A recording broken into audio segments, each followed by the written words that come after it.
우린 지난 시간부터 이제 재앙에 대해서 이야기를 나누고 있어요. 그리고 지난 시간에는 그 재앙, 하나님의 권능이라고 하는 이 단어를 통해서 이 재앙은 하나님의 회복하심과 구원하심을 보여주는 것이다 라고 이야기를 했어요.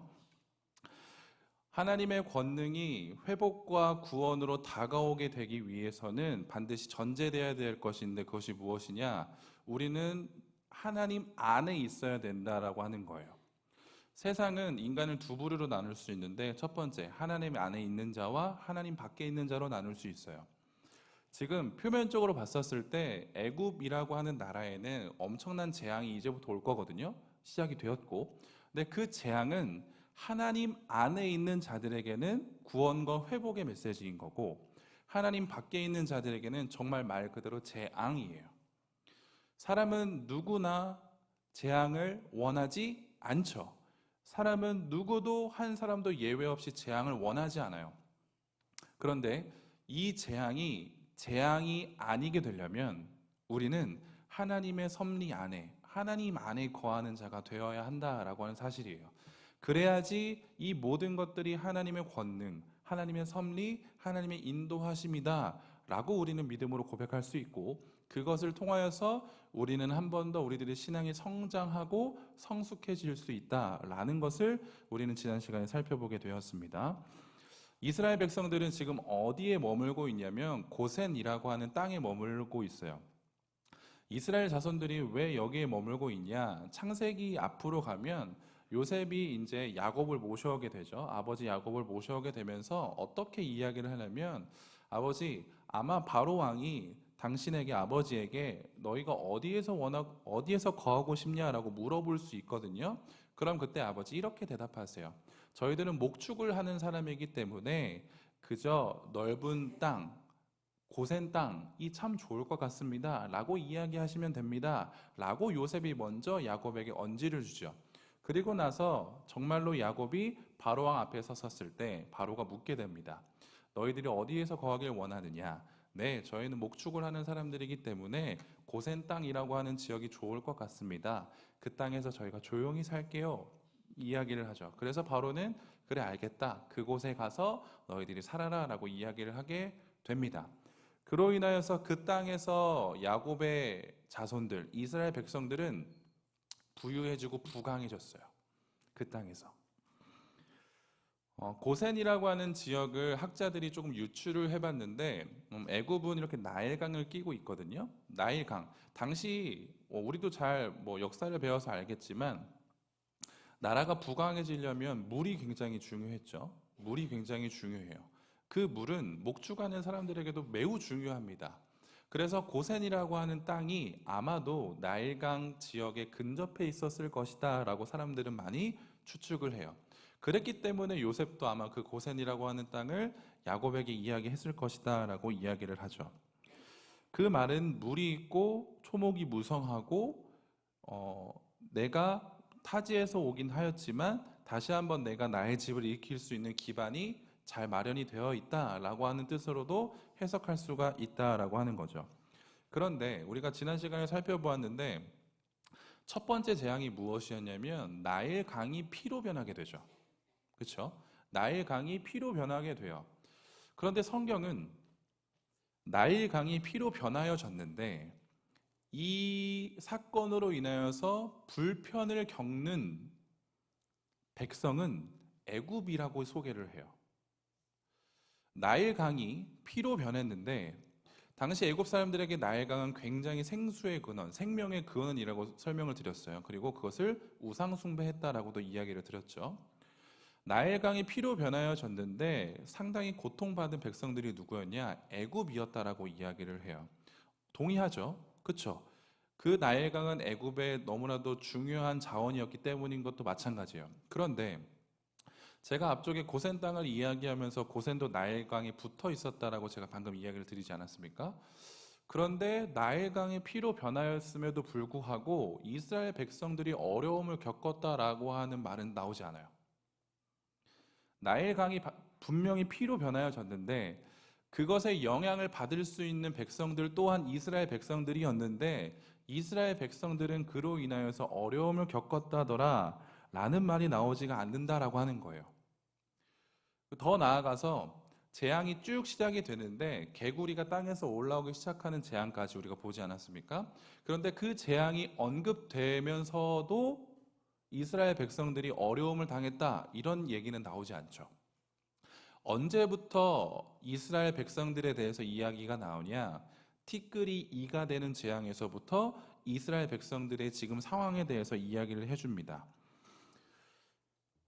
티끌이 이가 된 재앙으로부터 시작을 해서 가축의 죽음, 악성 종기, 그리고 그 악성 종기가 애굽의 온 땅의 사람들과 짐승들에게 나았더라라고 하는 이 부분에서부터, 그리고 우박이 내렸을 때부터 계속적으로 이 재앙들에 있어서 이스라엘 백성들의 상황을 언급을 해주는데, 오늘 우리가 읽은 거긴 하지만 제가 한 번 더 읽어드릴게요. 그곳에는 파리가 없었다라고도 이야기를 해요.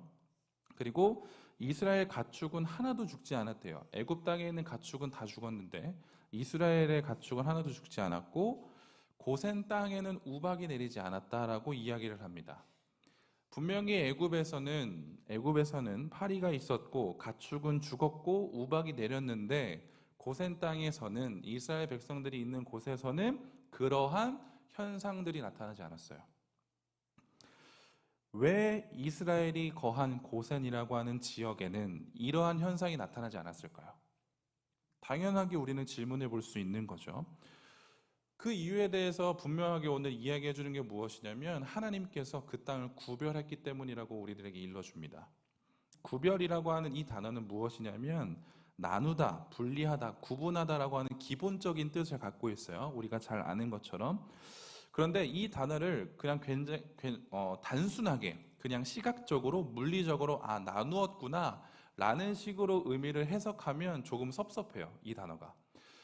이 단어는 조금 더 깊은 의미가 세 가지 정도로 축약을 할 수 있는데, 말씀을 통해서 한번 찾아보죠. 출애굽기 말씀을 보시면 나와 주의 백성이 주의 목전에 은총 입은 주를 무엇으로 알리이까? 주께서 우리와 함께 행하심으로 나와 주의 백성을 천하 만민 중에 구별하심이 아니니까.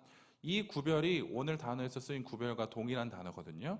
그런데 여기서 쓰인 단어는 어떠한 의미를 내재하고 있느냐? 하나님 나라와 세상의 구별을 이야기하고 있어요. 그러니까 물리적으로 시각적으로 그냥 이렇게 땅이 나뉘었구나를 뛰어넘어서 하나님의 나라와 세상 나라의 분리를 이야기해 준다고요.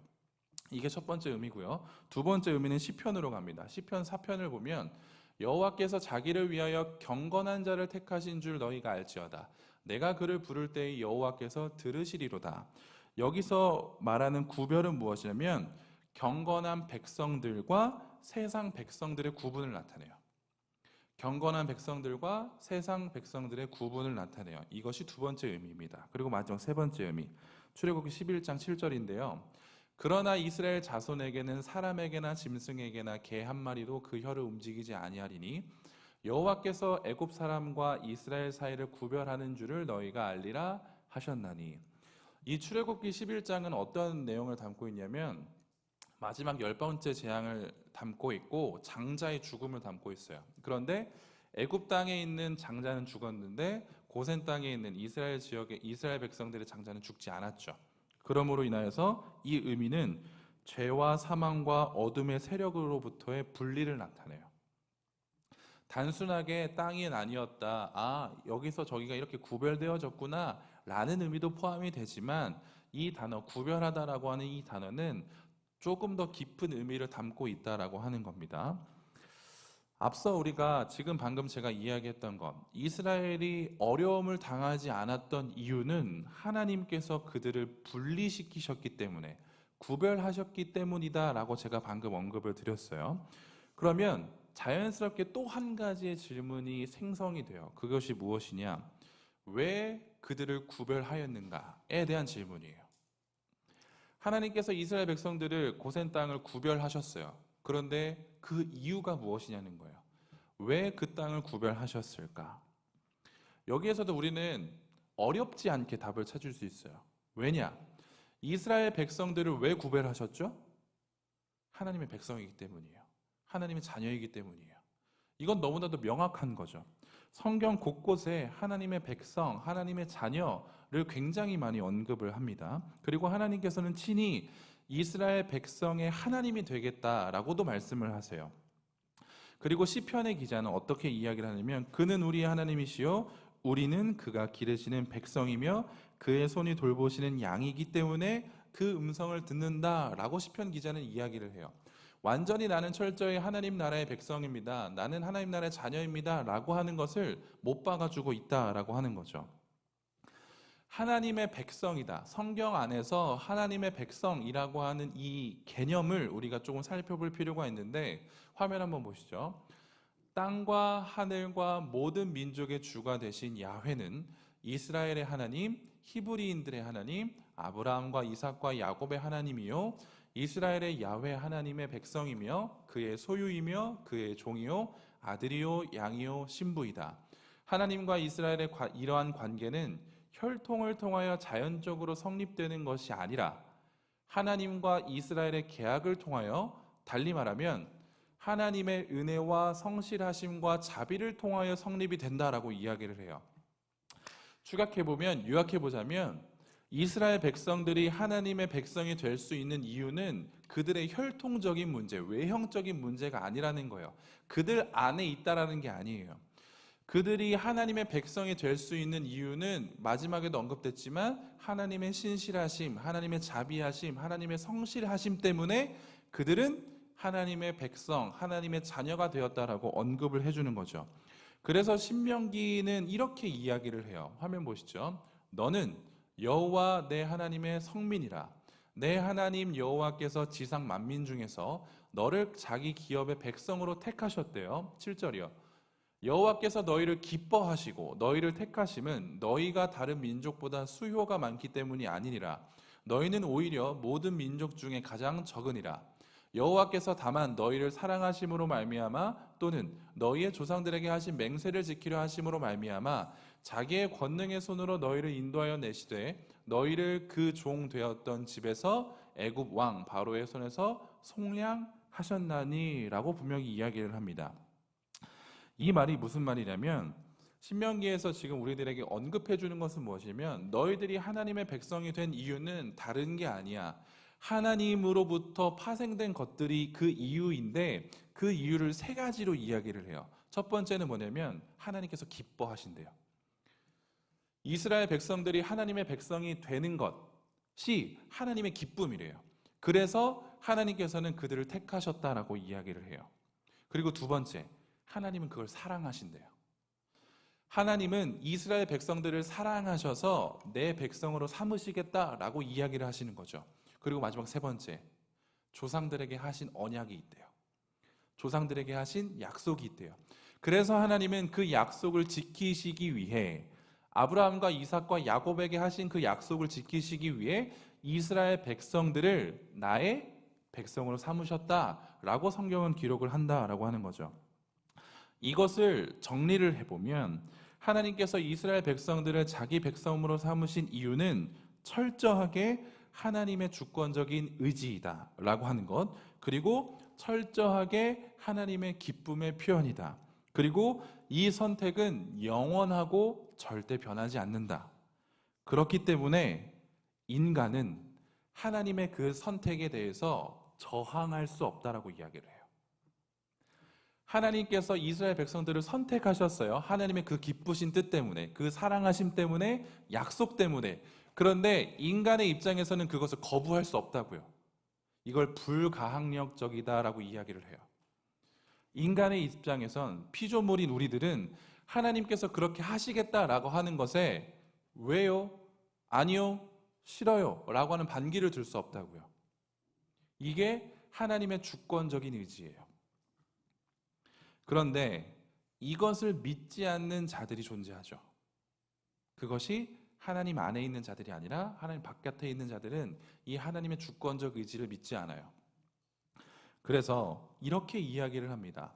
하나님께서 이스라엘 백성들을 택하신 것은 인간의 선행과 신앙 때문에 이스라엘 백성들의 공로를 보시고 선택하신 것이다 라고 이야기를 하죠.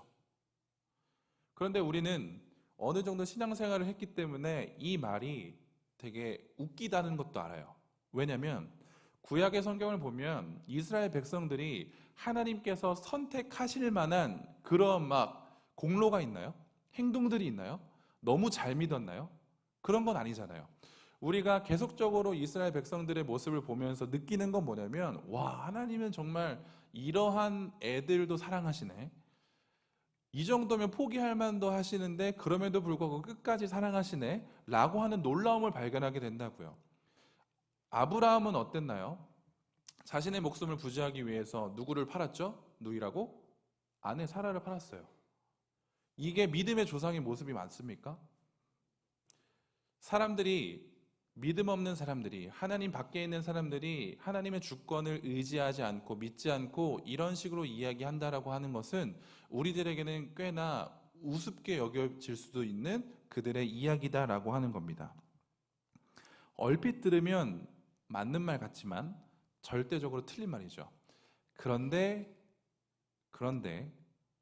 예수를 믿는다라고 고백하는 사람들에게도 이 모습이 있어요. 이 모습이 있어요.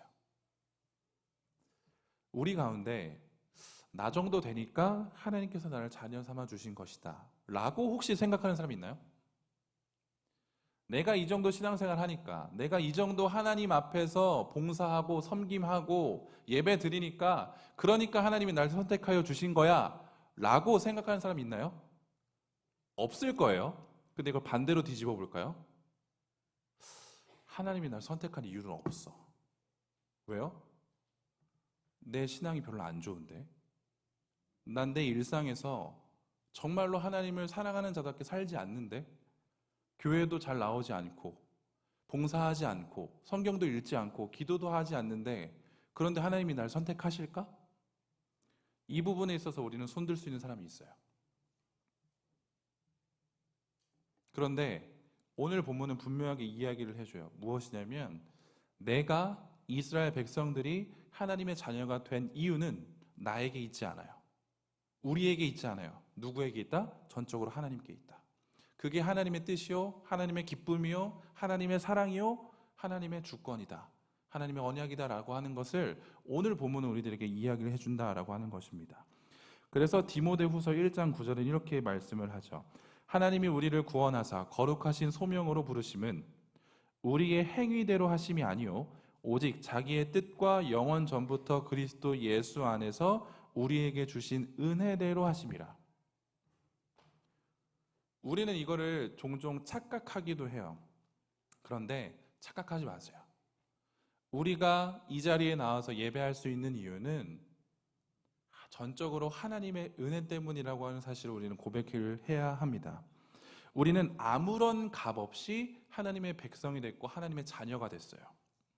그게 은혜라고 하는 것을 우리는 잘 알아요. 이 사실에 우리가 동의하게 된다면 또 하나의 질문이 자연스럽게 떠올라요. 여러분들이 하나님의 백성이 됐고 여러분들이 하나님의 자녀가 된다라고 하는 것은 전적으로 하나님의 은혜입니다 라는 것에 여러분들이 고개를 끄덕이고 동의하게 된다면 자연스럽게 여러분들은 어떤 질문을 해야 되냐? 이 질문이요. 그럼 나는 어떻게 살아야 될까요? 아무런 공로 없이 아무런 값 없이 전적인 하나님의 은혜로 내가 하나님의 자녀가 되었는데 그럼 난 어떻게 살아야 하지? 라고 하는 이 질문, 우리들에게는 반드시 찾아와야 된다고요. 그리고 그 질문에 반드시 우리는 대답할 수 있어야 돼요. 우리가 믿고 고백하는 신앙 고백서가 하나 있어요. 그게 무엇이냐면 웨스트민스터 신앙 고백서라고 하는 거예요. 그런데 이 웨스트민스터 소요리 문답이라고 하는 것이 있는데 그 문답 안에서 제일 먼저 언급되는 것이 무엇이냐면 사람이 제일 되는 목적이 무엇인가? 라고 하는 이 질문을 던져요. 우리는 전적으로 하나님께 은혜 받아서 하나님의 자녀가 된 사람들입니다. 거기에 동의한다고요. 그러면 우리는 어떻게 살아가야 하지? 라고 하는 이 질문이 떠오르게 되는데 신앙 고백서는 소요리 문답은 우리들에게 이렇게 이야기를 해요. 사람이 제일 되는 목적이 무엇이냐면 하나님을 영화롭게 하는 것이고 영원토록 그를 즐거워하는 것이다 라고 이야기를 해요. 하나님의 자녀된 사람으로서 우리는 이렇게 살아가야 된다고요. 하나님을 영화롭게 하는 것, 영원토록 그를 즐거워하는 것. 영화롭게 한다라고 하는 것은 하나님께 영광을 드린다라고 하는 뜻이거든요. 그런데 이 영광을 드린다, 하나님을 영화롭게 한다, 하나님께 영광을 드린다라고 할 때 우리가 간혹 조금 착각하는 것이 무엇이냐면 내가 하나님을 영광스럽게 만든다라고도 착각하기도 해요. 이 말이 무슨 말이냐면 우리가 하나님께 영광을 올려드린다라고 할 때 우리는 은연중에 하나님께서 영광이 조금 부족하여서 지금 인간인 내가 이 영광을 하나님께 올려드리면 그러면 하나님이 완전하게 영광을 받으신다라고 우리는 생각할 때도 있다고요. 이게 여러분들의 입장에서는 에이, 뭐 그런 사람이 어디 있어라고 하겠지만 정말 대다수의 많은 사람들이 그렇게 생각해요. 그리고 여러분들은 정말로 신학적으로 여러분들의 신앙을 점검해 보면 이러한 경우가 굉장히 많아요. 우리는 하나님께 영광 올려드린다라고 이야기를 하죠. 하나님께 영광이 되는 삶을 살겠다라고 이야기를 하죠. 그럼 한 가지 제가 묻습니다. 그게 어떻게 살아가는 거예요? 그 답을 알고 계세요? 하나님께 영광을 올려드리며 삶을 살겠습니다라고 우리는 고백하고 다짐한다고요. 그런데 내가 그 삶이 어떻게 해야지 가능한 것인지에 대해서 내가 정답을 알지 못하면 우린 이렇게 생각한다고요. 내가 무엇을 해서 하나님께 영광을 올려드려야지만 하나님은 완전한 영광을 받으신다. 우리는 은연중에 그렇게 생각한다라고 하는 겁니다. 그런데 여기서 전제해야 할 건 무엇이냐면 하나님은 이미 충분히 완전히 영광스러운 분이세요. 그래서 조금 우리들의 입장에서는 가슴 아픈 얘기지만 하나님은 우리들의 영광이 필요치 않아요. 하나님은 여러분들이 저는 하나님의 영광을 위해 살겠습니다 라고 하는 이 말이 필요치 않다고요. 왜냐하면 이미 그분은 영광이 충분하세요. 충만하세요. 차고 넘쳐요. 그래서 나 따위가 하나님 앞에 영광을 드립니다 라고 하는 이 고백이 나에게 있어서는 굉장히 신앙적인 고백이겠지만 하나님의 입장에서는 아니라고요. 들리시지도 않을 거예요. 그만큼 하나님이 영광스러운 존재세요. 그런데 우리는 왜 하나님께 영광 올려드리겠습니다 라고 하는 이 고백을 하는 걸까요? 하나님께 영광을 올려드린다 라고 하는 이 개념은 내가 누군가에게 무엇을 줘서 그것을 채운다라고 하는 개념이 아니라 여기서 말하는 이 개념은 무엇이냐면 하나님을 영화롭게 한다라고 하는 것은 하나님의 영광을 반사하는 것을 의미한대요. 시편 19편 1편은 이렇게 기록을 해요. 하늘이 하나님의 영광을 선포하고 궁창이 그의 손으로 하신 일을 나타내는도다. 화면 띄워주세요. 하늘이라고 하는 피조물이 영광을 선포한대요. 근데 이 하늘은 어떻게 영광을 선포하죠? 하나님의 영광을? 하나님의 영광을 선포하는 방법은 그 하나님의 영광이 하늘에게 비춰졌을 때 이 하늘이 마치 하나님께 영광을 올려드리는 것처럼 보여지는 거예요. 그리고 궁창이 그의 손으로 하신 일을 나타내는도다. 궁창이 내가 무엇을 해서 하나님께 영광 올려드리는 것이 아니라 하나님께서 이미 하신 것이 궁창을 통하여서 반사가 되어서 우리가 바라봤었을 땐 저 궁창이 하나님께 영광 올려드리는구나 라는 식으로 여겨지게 된다고요. 이거 이해되셨나요? 네. 큰일인데. 네.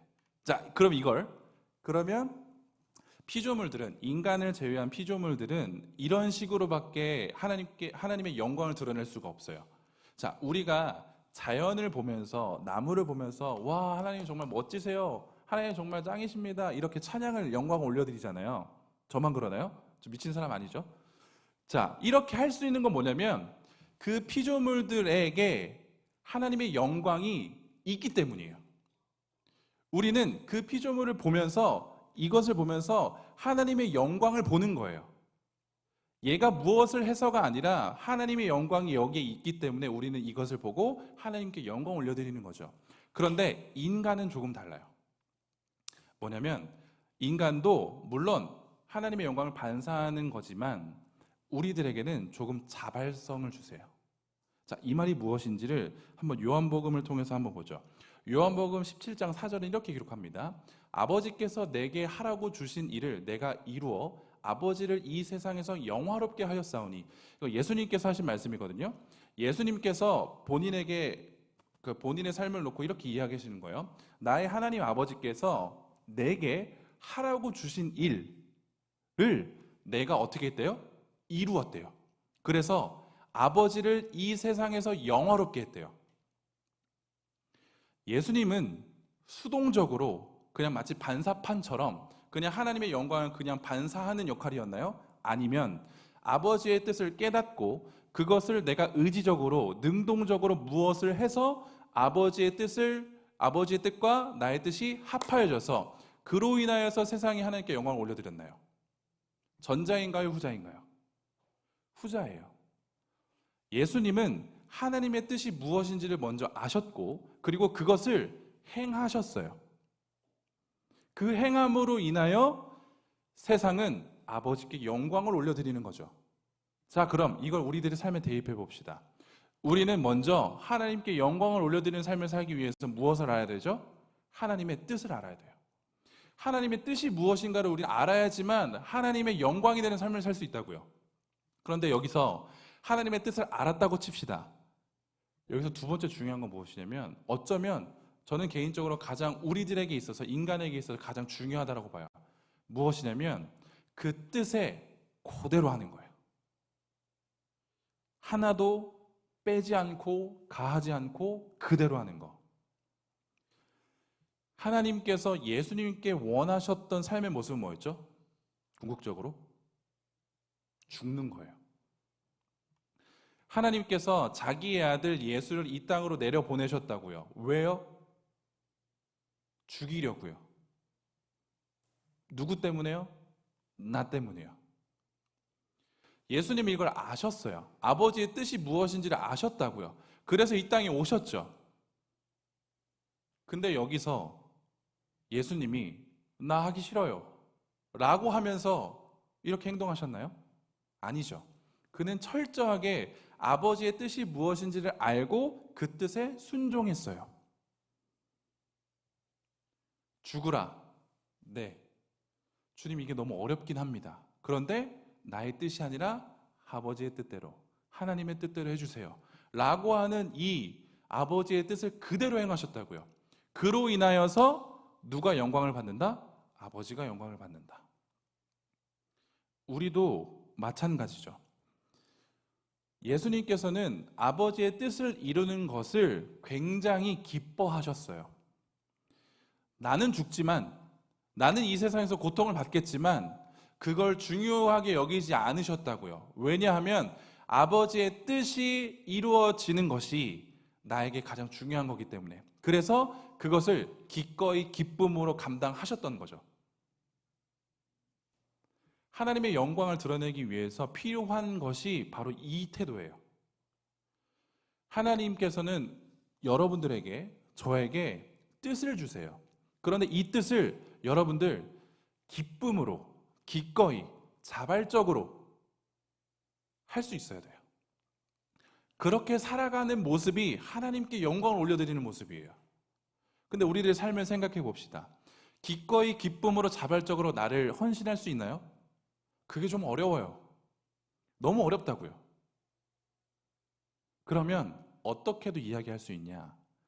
내가 아버지의 뜻을 알았음에도 불구하고 그 뜻을 행하는 것에 주저한다거나 아버지의 뜻을 알았음에도 불구하고 내가 그것을 기쁨으로 감당하지 못한다고 한다면 어쩌면 나는 하나님께 영광을 올려드리는 자가 아닐런지도 모른다. 그래서 난 사람의 제일된 목적, 하나님을 영화롭게 하고 즐거워하는 것에 부합한 인생이 아니구나 라고도 우리는 생각할 수 있다는 겁니다. 이게 너무 중요해요. 에베소서 1장 4절에서 6절 이렇게 고백을 합니다. 곧 창세전에 그리스도 안에서 우리를 택하사 우리로 사랑 안에서 그 앞에 거룩하고 흠이 없게 하시려고 그 기쁘신 뜻대로 우리를 예정하사 예수 그리스도로 말미암아 자기 아들들을 되게 하셨으니 이는 그가 사랑하시는 자 안에서 우리에게 거저 주시는 바 그의 은혜의 영광을 찬송하게 하려는 것이다. 우리는 하나님의 전적인 은혜로 하나님의 자녀가 되었고 어떻게 살아가야 하는지에 대해서 지금 보고 있어요. 그런데 그 답을 하나님을 영화롭게 하고 즐거워하는 것이다 라는 것으로 그 답을 찾았죠. 그런데 이 삶의 모습이 어떻게 나타나져야 하냐면 내 삶에서 기쁨과 감사로 살아갈 수 있어야 되는 거예요. 하나님의 뜻을 알았다라고 한다면. 그리고 나서 바울은 에베소서에서 그렇게 살아가는 자의 모습을 보여주는데 바울이 이야기하고 싶은 건 거예요. 무엇이냐면 내가 정말 하나님의 영광을 위해서 살 거야? 그러면 넌 이렇게 살아야 되는데 그 궁극적인 모습이 바로 하나님을 찬송하는 거래요. 하나님을 찬송하는 거. 예수 안에서 찬송하는 것만이 하나님을 영화롭게 하고 즐거워하는 것이다 라고 바울은 이야기를 하죠. 시편 148편 5절과 14절 두 구절을 볼 건데 인간의 목적됨, 찬송하는 것의 의미를 이렇게 이야기를 하죠. 그것들이 여호와의 이름을 찬양하면 그가 명령하심으로 지음을 받았음이로다. 14절이요. 그가 그의 백성의 뿔을 높이셨으니 그는 모든 성도 곧 그를 가까이 하는 백성 이스라엘 자손의 찬양받을 이시로다. 할렐루야. 우리의 지음받은 목적은 그분의 영화롭게 하고 그분을 즐거워하는 것인데 곧 다른 말로 바꿔서 이야기하는 것은 무엇이냐면 그를 찬송하는 자로 우리는 지음을 받았대요. 우린 하나님을 찬송하는 자여야 돼요. 이게 우리들의 모습이고 이것이 하나님께서 우리들에게 원하시는 삶의 태도예요. 그러면 우린 날마다 하나님의 뜻을 알고 날마다 하나님을 찬송해야겠죠. 그래야 나의 찬송을 통하여서 세상은 하나님 아버지께 영광을 올려드리니까요. 맞죠? 그런데 우리는 날마다 찬송하는 자들입니까? 라고 하는 이 질문에 우리는 어떻게 대답해야 될까요? 날마다 우리는 하나님을 찬송하는 자 맞습니까? 라고 하는 것. 어떻게 여러분들 대답하시겠어요? 인간의 제일된 목적, 최고의 목적이라고 하는 의미는 무엇이냐면 이 최고의 목적에 대해서 우리가 실천을 하려고 할 때, 적용하려고 할 때 신앙이랑 생활을 분리해서 하시면 안 돼요. 설명해 드릴게요. 그리스도인들도 내 삶의 목적이 다양할 수 있죠. 물론 우리는 하나님의 영광을 위해서라고 하는 궁극적인 목적이 있을 거예요. 그런데 그리스도인들도 그 궁극적인 목적 이외에 다른 것들이 있을 수 있다고요. 다른 목적, 다른 원함, 이런 것들이 우리는 인간이기 때문에 반드시 있을 수밖에 없다는 겁니다. 그런데 이런 다른 목적들이 궁극적인 하나님을 위해서 하나님을 위한 목적을 가리게 된다면 이게 문제가 되는 거예요. 그래서 인간의 제일된 목적, 최고의 목적이 무엇인가 라고 했었을 때 그 범위를 우리가 어디까지 두어야 되냐면 내가 주일만으로 두어서는 안 돼요. 신앙할 때만, 내가 교회 나올 때만, 그리스도인으로서 보여질 때만 하나님을 영화롭게 하면 되는 거구나. 이때만, 오늘 주일만 하나님을 찬양하면 되는 거구나 라는 모습으로 보여지면 안 된다고요. 어디까지 가야 된다고요? 우리들의 생활까지요. 우리들의 생활까지 가야지 정말로 이것이 인간의 제일된 목적을 실현하는 거라고요. 여러분들 월요일부터 주일의 삶까지 잘 생각해 보세요. 언제 찬양을 제일 많이 하죠? 언제 하나님 앞에 제일 가까이 있죠? 이 시간이에요.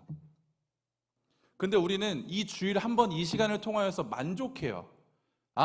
일주일에 이 시간, 1시간이라고 하는 1시간 반이라고 하는 이 시간 내가 하나님 앞에 예배하고 찬양하면 나는 하나님께 영화롭게 하는 자야, 하나님을 즐거워하는 자야 라고 우리는 착각한다고요. 그런데 우리는 내일의 삶을 더 어떻게 살죠? 여러분들의 내일의 삶에, 여러분들 매일의 삶에 하나님은 계십니까? 찬송 받으실, 영광 받으실 하나님 계십니까? 그걸 인지하며 살아가세요? 이게 우리들의 현 주소예요. 다시 본문으로 넘어와서 하나님께서 이스라엘 백성들을 자녀 삼으시고 고센 땅을 구별하시며 애굽의 재앙을 바라보게 하신 이유가 무엇이냐면 하나님의 권능으로 구원의 은혜를, 회복의 은혜를 경험한 이스라엘 백성들을 통하여서 궁극적으로 찬송과 영광을 받으시기 위함이에요. 내 눈앞에 펼쳐지는 애굽의 재앙을 보고도 이스라엘 백성들은 하나님을 찬송하지 않고 영광 올려드리지 않는다라고 한다면 과연 그들이 하나님의 자녀이다, 하나님의 백성이다 라고 하는 이 수식어가 어울릴까요? 우리도, 저와 여러분도 값없이 하나님의 은혜를 받지 않았습니까? 죽을 수밖에 없는 분명한 인생임에도 불구하고 예수 그리스도라고 하는 놀라운 구원자, 유일한 구원자, 중보자 그리스도가 우리에게 오셔서 우리가 지금 살아날 수 있고 살아있고 영원한 생명을 바라볼 수 있는 거잖아요. 이게 우리들에게 하나님께서 주신 전적인 은혜 아닙니까? 그런데 이 은혜를 맛본 자임에도 불구하고 과연 우리는 하나님께 영광 올려드리고 있냐는 거예요. 그 놀라운 은혜를 맛보았지만 왜 우리는 여전히 하나님 앞에 영광 올려드리지 못하는 거죠? 그 은혜를 맛보았는데 왜 우리는 하나님 앞에 찬송하지 못하는 거예요? 많은 사람들은, 우리를 포함해 많은 사람들은 하나님을 영화롭게 하고 영원토록 즐거워하는 것을 원하지 않아요. 그 누구도 하나님을 영화롭게 하거나 즐거워하는 것을 원치 않습니다. 왜냐하면 그게 인간의 모습이기 때문이에요. 죄인된 인간의 모습이 그러하기 때문이에요. 그래서 우리는 하나님의 은혜로 그걸 생각하지만 하나님을 알지 못하는 자들은 절대 생각할 수 없어요. 그게 인간의 이게 인간의 모습인 거죠. 그래서 이 신앙 고백서는 인간의 최고의 목적, 궁극적인 목적을 이렇게 표현하는 거예요. 하나님을 영화롭게 하고 즐거워하는 것이 인간의 최고의 목적이다. 다른 어떤 것이 아니다. 사람들에게 있어서, 예수를 믿지 않는 사람들에게 있어서 우리들의 모습이 굉장히 한심하게 보일 수도 있어요. 믿지 않는 사람들에게 있어서 우리들의 모습은 정말로 그 한심 그 자체, 바보들 그 자체로 보일 수밖에 없을런지도 몰라요. 그런데 반드시 기억하셔야 됩니다. 우리는 하나님을 영화롭게 하고 즐거워하는 것의 목적을 달성하기 위해서 우리는 지음받은 거예요. 우리들의 최고의 목적은 다른 것이 없습니다. 여러분들이 지금 상상하고 생각하고 그 목적을 향해 나아가는 것, 그것이 하나님을 영화롭게 하지 않는다라고 한다면 그것은 우상일 수밖에 없어요. 그러니 여러분들이 목표를 설정할 때, 목적을 설정할 때는 반드시 무엇을 생각해야 되냐? 내가 과연 하나님께 영광 올려드릴 수 있는 자인가? 그리고 나는 그 하나님께 영광 올려드리는 것을 무엇으로 생각하는가에 대한 답을 우리는 분명히 내려야 하죠. 우리가 너무나도 잘 아는 고 옥하는 목사님께서 설교하시면서 이렇게 우리들에게 권면하신 것이 있어요. 우리의 삶이 아무리 바쁘다고 할지라도 여러분들은 하루에 10분만 예수 그리스도의 십자가를 묵상하십시오. 나를 사랑하사 나를 위하여 자기 몸을 버리신 주님 앞으로 다가가 그분 십자가 밑에서 그분을 우러러 보십시오. 단 10분만. 그러면 우린 반드시 하나님께 찬송하는 인생으로 살아갈 수밖에 없습니다. 우리가 자꾸만 인간의 제1된 목적을 치워버리고 다른 어떤 것들을 붙잡는 이유가 무엇이냐면 전적인 은혜를 나에게 허락하신, 나에게 생명을 주신 그 십자가 앞에, 예수 그리스도 앞에 우리의 삶을 조명하지 않아서 그래요.